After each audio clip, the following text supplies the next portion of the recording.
Alors le film que vous allez voir maintenant, Rafle sur la ville de Pierre Chenal 1957, jouit d'une très grosse réputation chez les vrais amateurs de films noirs. Ceci n'est pas une révélation, vous allez me dire, pour ceux qui savent à quel point Pierre Chenal avait déjà réussi un pur chef-d'œuvre du genre juste avant-guerre, en 1939, avec Le Dernier Tournant, première adaptation du roman de James Cain, Le facteur sonne toujours deux fois. Ici, autre époque, Pierre Chenal adapte un roman d'Auguste Le Breton, auteur très français et très en vogue dans ces années 50, et c'est à nouveau lui-même, Chenal, qui écrit son script avec Jean Ferry et Paul Andréotta. Le script parfaitement tenu, très concis, raconte en 85 minutes, pas une de plus, l'histoire d'un inspecteur Vardier joué par Michel Piccoli, qui s'est juré d'avoir la peau du fondu, un redoutable brigand qui s'évade de la détention dès les premières minutes du film et qui est incarné par le toujours formidable, quels que soient ses rôles, Charles Vanel.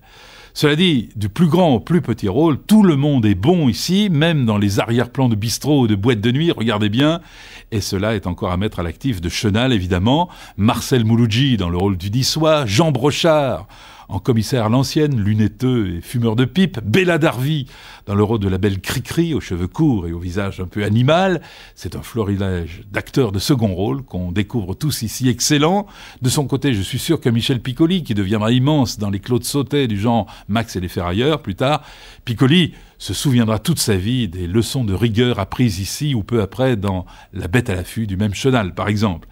Même le jazz très swing qui ouvre le film et qui est signé Michel Legrand s'approprie le genre à la française sans rien américaniser de l'ambiance des julots casse-croûte et des petites tapes de mecs sur les miches des filles.